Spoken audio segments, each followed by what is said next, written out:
essentiel ce matin, ce que vous voulez avec nous. On va revenir à la source. On a besoin de revenir aux sources. Et puis on va parler de la source de Dieu dans nos vies. Amen. C'est important ce matin et on va se réjouir ensemble. J'aimerais encore que Jules puisse se lever et me présenter devant le Seigneur. J'ai besoin d'une grâce particulière. Je l'ai déjà reçue, mais j'ai besoin d'une double onction ce matin. Amen. À toi la gloire. Merci Seigneur. Jésus, l'eunuque éthiopien, avait posé la question au diacre Philippe, comment le pourrais-je si personne ne m'enseigne? Seigneur, ce passage de l'Écriture, nous rappelons qu'il disait qu'il était mené comme une brebis à la boucherie, et comme un agneau muet devant celui qui le tombe. Il n'a point ouvert la bouche dans son humiliation, son jugement est élevé. Seigneur, comme tu le disais tantôt, Seigneur, enseigne-nous les coutumes de ton royaume. Seigneur, nous te bénissons parce que nous n'avons pas le droit d'écouter ta parole tous les jours sans que cela ne puisse influencer la vie de nos vies. Seigneur, merci pour la parole que tu as disposée pour nos cœurs ce matin. Seigneur, nous te prions d'envahir, Seigneur, celui qui va porter ta parole, de l'animer de ta présence, Seigneur, et que seuls ceux qui viennent de toi, Seigneur, puissent nous nourrir. Seigneur, parce que nous savons que la parole qui vient de toi, c'est elle qui va nous faire grandir, c'est elle qui va nous élever, c'est elle qui va nous aider à te connaître, Seigneur, et à connaître le Saint-Esprit qui sait là où toi tu te trouves à chaque moment. Seigneur, que ton nom soit béni, merci encore pour ta présence, que toute la gloire te revienne. Amen. Amen. Gloire à Dieu. Est-ce que vous êtes prêts à ouvrir la porte de vos cœurs ce matin pour recevoir cette parole merveilleuse? Dieu est la source de la vie ce matin. Est-ce que vous croyez? Alléluia. Amen. Vous êtes avec moi. Dieu est la source de la vie. Vous savez, dès lors que nous venons au monde, comme ce petit bébé là qui vient de naître, il n'y a pas longtemps, il a quel âge? 3 semaines. Donc il y a 3 semaines en arrière, il n'était pas là. Eh bien, dès lors que nous venons au monde, en poussant notre premier cri, nous commençons à accomplir notre devoir en assumant notre rôle dans le plan de Dieu et dans son ordination. Nous commençons notre voyage dans la vie, quels que soient nos antécédents, quel que soit notre voyage sur la terre, personne, j'ai bien dit personne, ne peut échapper à l'orchestration et au projet que le ciel a préparé. Et aucun de nous n'a le contrôle de sa propre destinée, car celui qui domine sur toutes ces choses est capable d'une telle œuvre. Comme toutes les autres choses, l'homme, il est nourri discrètement, mais sûrement, il est nourri inconsciemment par la douceur, par la pluie, par le soleil et par la rosée de Dieu sur sa vie. Le cœur et l'esprit de l'homme sont tenus dans la main de Dieu et toute sa vie est contemplée par les yeux de Dieu.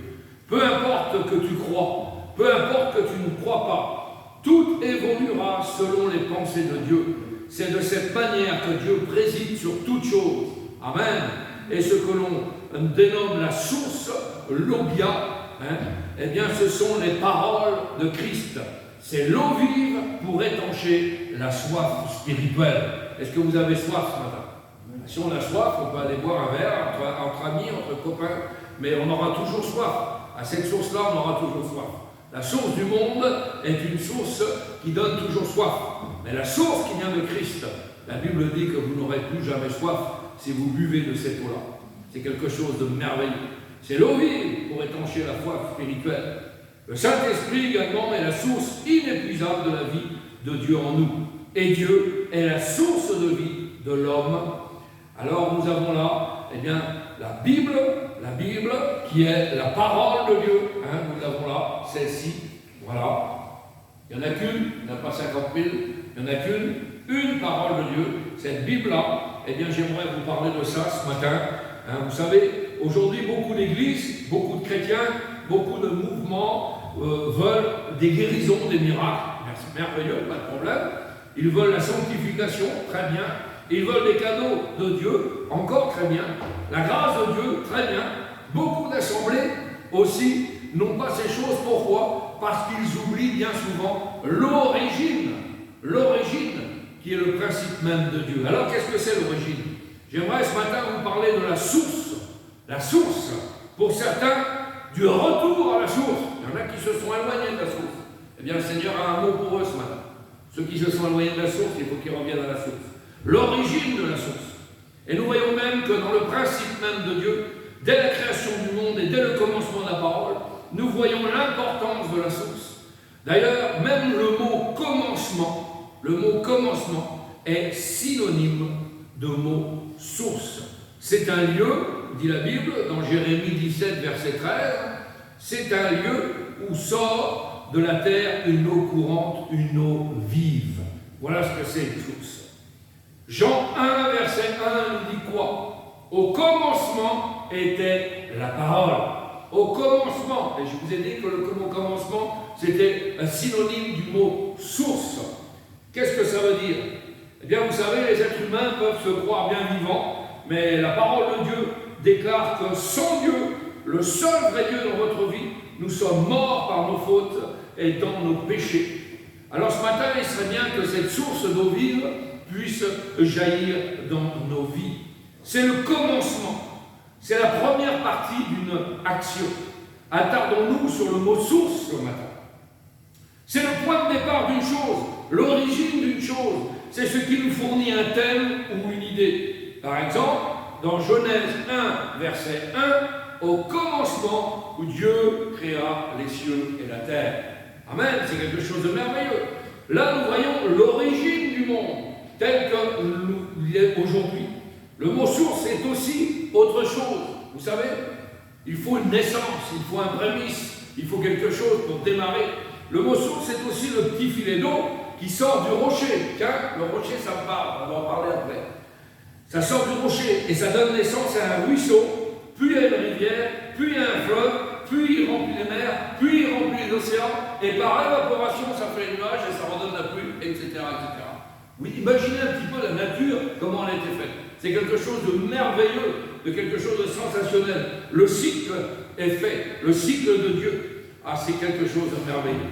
Alors, dès la création, oui, Genèse 2, verset 10, la création, dès le commencement, Dieu arrose et alimente le jardin d'Éden à l'aide d'un fleuve, l'Euphrate, qui se divise en 4 bras. Vous pourrez trouver ça dans Genèse 2, verset 10. Et Genèse 2, verset 16, mais une vapeur s'éleva de la terre et arrosa toute la surface du sol. C'est la source, c'est le départ d'une chose, c'est le commencement d'une chose. Verset 10, un fleuve sortait d'Éden pour arroser le jardin, et de là il s'y divisait en 4 bras. C'est quelque chose de merveilleux. Imaginez un peu le jardin d'Éden qui est la source, qui est le commencement, arrosé et alimenté par une source d'eau qui nous représente l'alimentation dans nos vies à chacun. Par Christ, la boucle est bouclée, l'œuvre est parfaite. C'est quelque chose de merveilleux. Alors ce matin, 3 questions peuvent nous être posées de la part du Seigneur. Une question peut être posée, la première des questions, sommes-nous toujours alimentés par Christ dans notre vie? Ça, c'est la première question. Qu'avons-nous fait de cette source? C'est une deuxième question. Et la troisième question, de quelle sorte de source sommes-nous pour les autres? Ça, c'est important aussi. Le psaume 78, verset 35. Regardez bien ce que nous dit ce merveilleux psaume. Ils se souvenaient que Dieu était leur rocher. Tiens, on a parlé de rocher tout à l'heure, d'où jaillit la source. Que le Dieu très haut était leur libérateur. Psaume 78, verset 35. Souvenons-nous ce matin que Dieu est la source, notre source, celle qui nous désaltère, celle qui nous alimente tous les jours de notre vie. Jean 4, verset 14 nous le confirme. Mais celui qui boira de l'eau que je lui donnerai n'aura jamais soif. Et l'eau que je lui donnerai, Dieu viendra en lui, quoi? Une source d'eau qui jaillira jusque dans la vie éternelle. Alléluia. Alléluia, c'est quelque chose de merveilleux ce verset. Rappelons-nous cet exemple de la Samaritaine, cette femme de mauvaise vie, pour les gens, pour le monde, pour ceux qui nous entourent, pour ceux qui sont encore dans les ténèbres du dehors. Elle était là et il fallait qu'elle se cache pour aller puiser de l'eau. C'est la Samaritaine.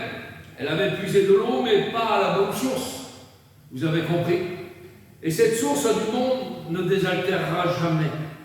Et elle a fait cette merveilleuse rencontre avec le Seigneur, parce que le Seigneur est capable de se déplacer pour une seule personne.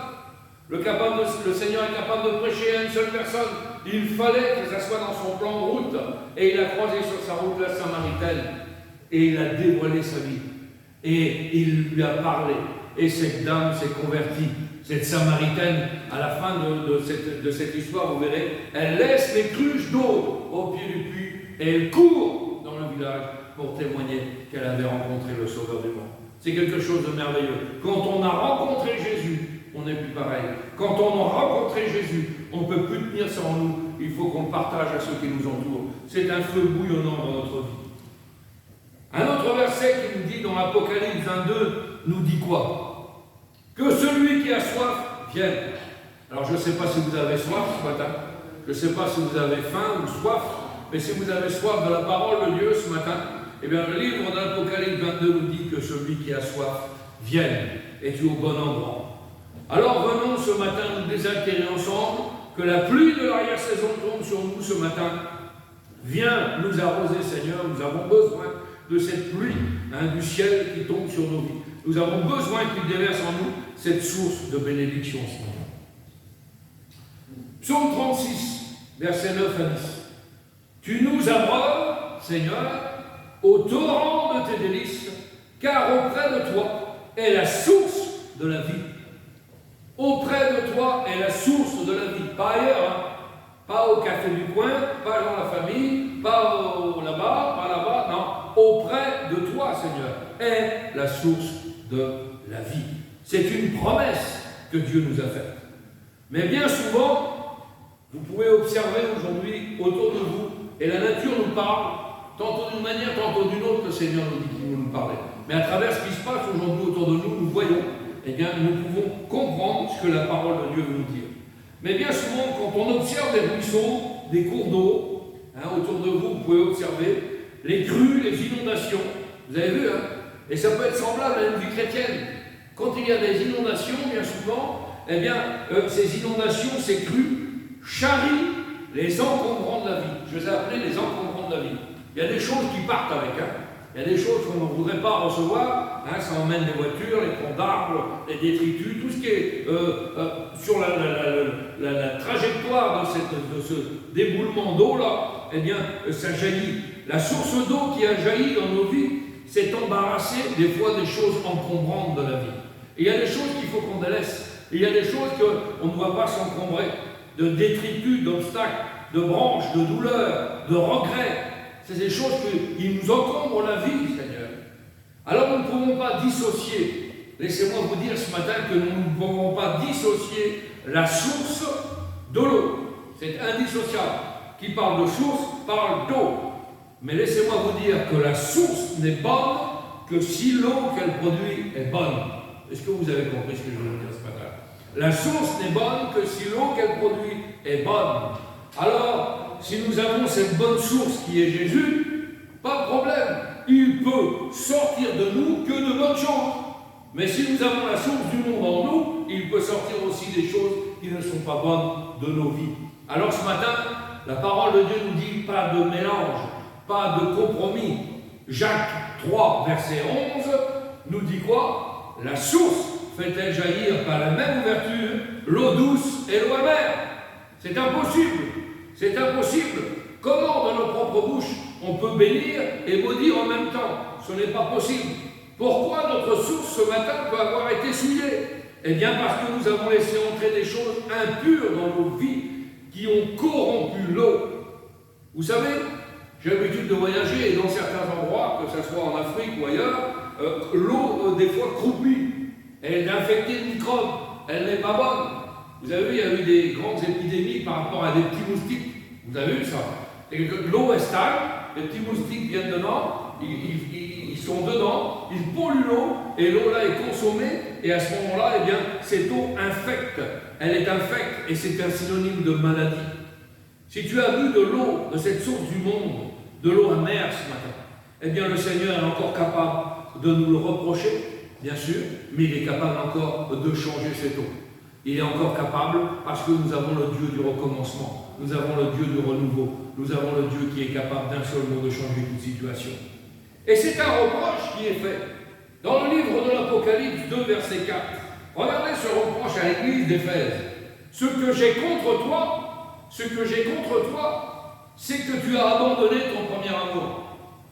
Ça veut dire quoi ça? Le premier amour, c'est quoi? Eh bien, ça veut dire, tu as oublié d'où tu as jailli, d'où tu viens, d'où tu as commencé, le point de départ de quelque chose. Le premier amour, c'est ça, l'origine de ta vie chrétienne. C'est pour cela que ce matin, la parole de Dieu est merveilleuse et elle nous dit à travers l'épître de Tite 2, verset 11, et elle nous rappelle que la grâce est une source de salut pour tous les hommes. Alléluia, pour toutes les femmes. La grâce est une source de salut pour tous les hommes. La source génère et entraîne la vie. Et nous devons ce matin générer une vie de l'esprit. Alléluia. Regardez bien encore un autre verset merveilleux. Ésaïe 41, verset 18. Il nous rappelle ce matin une promesse encore de Dieu. Je ferai jaillir des fleuves sur des collines et des sources au milieu des vallées. Je changerai le désert en étang et la terre aride en courant d'eau.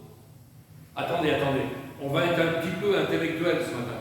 Et on va regarder ce verset. Je ferai jaillir des fleuves sur les collines. Est-ce que vous avez déjà vu un fleuve qui passe sur le haut d'une montagne? Je vous pose la question. Est-ce qu'un fleuve peut passer sur le haut d'une montagne ou d'une colline? C'est impossible. Le fleuve est toujours dans la vallée. Le fleuve est toujours en bas. Mais ce qui est possible, à nous, à nos yeux, humainement, lui, le Seigneur, le rend possible. Ça veut dire quoi? C'est une parabole. Je ferai jaillir les fleuves sur les collines. Ça veut dire que le Seigneur est capable de faire jaillir des fleuves sur tes obstacles, sur tes montagnes de difficultés à toi, sur tes problèmes à toi. Et des sources au milieu des vallées. Ça nous représente la séparation, la vallée. La vallée de Baca, vous connaissez ça, hein? Où ça représente la séparation. Je changerai le désert en étang. C'est-à-dire un désert, le désert de nos vies, de nos cœurs. Nous sommes dans un cœur désertique comme nous ne connaissons pas Dieu. Nous n'avons rien dans notre cœur cœur est aride et desséché. La terre aride en courant d'eau. Ça, c'est le cœur desséché, c'est quelque chose de merveilleux. Là où il n'y a pas de solution, en plein milieu d'un désert, et nous l'avons vu dans l'Ancien Testament, le Seigneur est capable de faire jaillir une source. Alors ce matin, je ne sais pas comment qu'il est ton cœur. Je ne sais pas s'il est aride, je ne sais pas s'il est desséché, je ne sais pas si tu passes par le problème, par la séparation, par la difficulté, mais le Seigneur est capable de faire jaillir une source dans ton cœur qui est sec ce matin. La source a aussi une autre portée, et nous allons voir quelque chose de merveilleux ce matin. La source veut nous dire aussi, quand vous regardez dans un dictionnaire français, Larousse, vous mettez ce que vous voulez, eh bien c'est un système. C'est un objet qui génère des ondes lumineuses. Si je regarde la chose, le mot juste dans le dictionnaire, voilà ce que ça nous sort. C'est un objet qui génère des ondes lumineuses, électriques, sonores. C'est une source d'énergie. Laissez-moi vous dire ce matin que si vous êtes des chrétiens véritables, si nous sommes des chrétiens véritables ce matin, eh bien le chrétien véritable, la chrétienne véritable, est une source d'énergie pour ceux qui les entourent. C'est simple ce matin, c'est pas compliqué ce matin. Un chrétien, qu'est-ce qu'il fait? Il rayonne. Est-ce que vous rayonnez? Vous êtes dans la joie ce matin d'appartenir au Seigneur? Un chrétien, il rayonne en toutes circonstances. Un chrétien, il témoigne. Un chrétien, il chante. Un chrétien, il prie. Un chrétien, il est alimenté. Et il reflète par ce quoi il est alimenté, c'est-à-dire la source de Jésus dans nos vies. Quelque chose de merveilleux. Si nous avons cette bonne source, alors la Bible peut dire de nous, nous serons comme dans le psaume 1, verset 3. Qu'est-ce que nous dit la parole de Dieu? Il est comme un arbre planté près d'un courant d'eau qui donne son fruit en sa saison, et cela devient pour nous quoi? Une source de bénédiction. Alléluia! C'est quelque chose de merveilleux. Une source de bénédiction. Mais si nous restons dans la position où d'autres sources alimenteraient nos vies, nous pourrions très vite devenir, pour notre entourage et pour nous-mêmes, une source d'ennui. Il y a des chrétiens aujourd'hui, alors je sais qu'il n'y en a pas trop ici, mais il y a beaucoup de chrétiens quand je vais visiter, eh bien, une source d'ennui, une source de problème, une source de difficulté, une source de chute, une source de colère, une source de calomnie, une source de mensonge, une source de parlement. Il y a beaucoup de chrétiens aujourd'hui qui sont comme ça. Ça, c'est pas la gloire de Dieu. Prenons un exemple négatif, si vous voulez bien. Si nous ne buvons pas à la source de Dieu, regardez bien ce que nous dit Deutéronome 28, verset 15. La parole de Dieu est claire. Il n'y a pas besoin de rajouter, il n'y a pas besoin de retrancher, elle se suffit à elle-même. Deutéronome 28, verset 15. Mais si tu n'obéis point à la voix de l'Éternel, ton Dieu, si tu n'observes pas et ne mets pas en pratique tous ces commandements et toutes ces lois que je te prescris aujourd'hui, voici quoi? Voici quoi, Seigneur? Voici quoi? Les malédictions qui viendront sur toi et qui seront en partage. Moi, je ne veux pas être maudit, je veux être béni. Donc, il nous faut obéir. Exemple positif, soyons au contraire pour notre entourage, pour ceux qui nous entourent, pour notre vie de tous les jours, que ce soit dans le travail ou dans la vie familiale, soyons au contraire, nous, des sources de joie, une source d'amour, une source de compliments, une source d'affection, une source de vision, une source d'encouragement, de droiture, de justice, de vérité, de sagesse, de foi et de victoire ce matin. C'est ce que nous voulons. Buvons à cette source qui vient de Dieu. Alléluia. Pourquoi? Le psaume 36, verset 9 à 10 nous dit « Il se rassasie de l'abondance de ta maison et tu les abreuves. » Tu les abreuves, Seigneur. Quelque chose de merveilleux. Quand on est abreuvé, c'est qu'on n'a plus soif. On est saturé, ça y est, on est au maximum. Tu les abreuves au torrent de tes délices. De tes délices. Car auprès de toi, Seigneur, encore, par ailleurs, auprès de toi est la source de la vie. Alléluia. Alors, ce matin, si notre source est tarie, si elle est sale ou souillée, si elle n'a pas bon goût pour ceux qui nous entourent, parlons de nos problèmes à Jésus et faisons-lui confiance. Allons boire ce matin à la source inépuisable qu'est la parole de Dieu. Oui, ce matin, je vous le redis, que celui qui a soif vienne. Si tu as soif d'entendre quelque chose de bon, une bonne nouvelle, eh bien tu viens et le Seigneur va te rassasier. Nous savons que durant la saison sèche, la vie dépend des sources. On a des origines différentes dans cette église, et quand vous allez en Afrique particulièrement, eh bien nous savons que l'eau c'est la vie.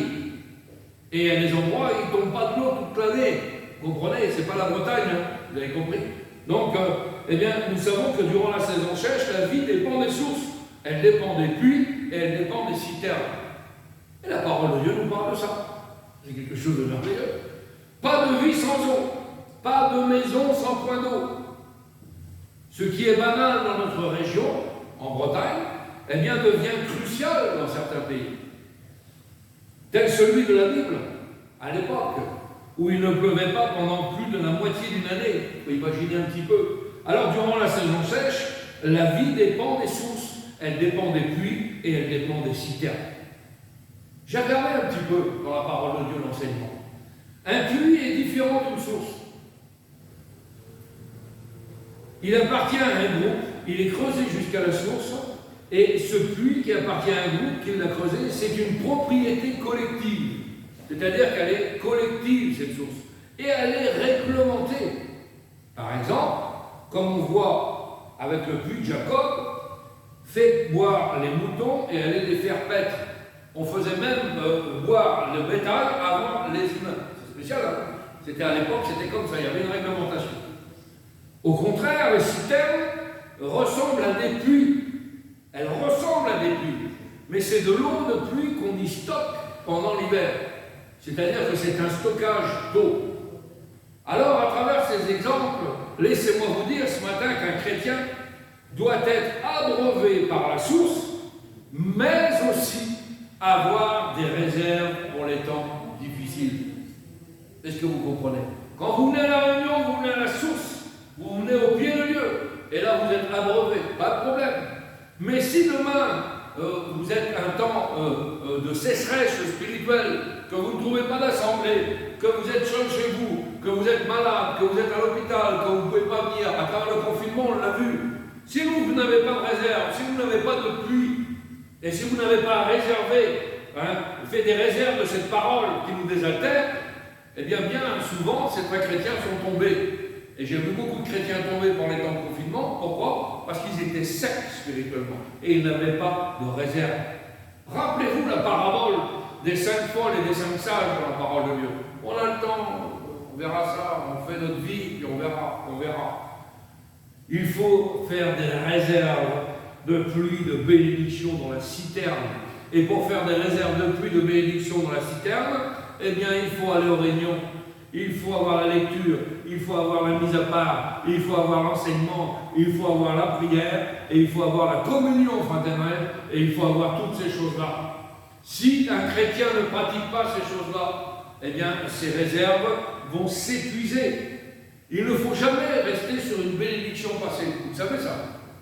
Dimanche dernier, merveilleux, j'ai été béni. Ah ben, encore là, dimanche, je vais être encore béni. Parce que la bénédiction, elle s'effiloche. Si vous ne faites pas de réserve, vous comprenez, hein? Elle est là, vous l'avez reçue, pas de problème, mais maintenant il faut la sanctification dans vos vies. Il faut marcher le programme pour elle. Moi j'en veux plus, Seigneur, je veux encore plus avec toi, je veux encore plus. Et on va le voir ensemble. Le puits nous représente l'enracinement spirituel auprès de Dieu, alimenté par la source, planté près d'un courant d'eau. Oui, ce matin, des sources de bénédiction pour ceux qui nous en tirent. Lorsque Abraham va offrir Isaac en sacrifice, l'ange lui dit quoi? Parce que tu es né, puisque tu ne m'as pas refusé ton fils, je te comblerai de bénédiction. Puisque tu ne m'as pas, il y a aujourd'hui des gens qui ne veulent pas, ils ne veulent pas faire les choses. Donc, puisque tu ne m'as pas refusé ton fils, je te comblerai de bénédiction. La cause profonde de la bénédiction de Dieu dans ta vie est d'accepter la source de Dieu dans ta vie. Amen.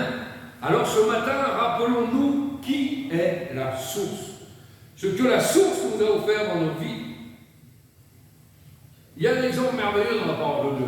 Il y a des chrétiens qui prennent la température de l'eau spirituelle, on va dire ça comme ça.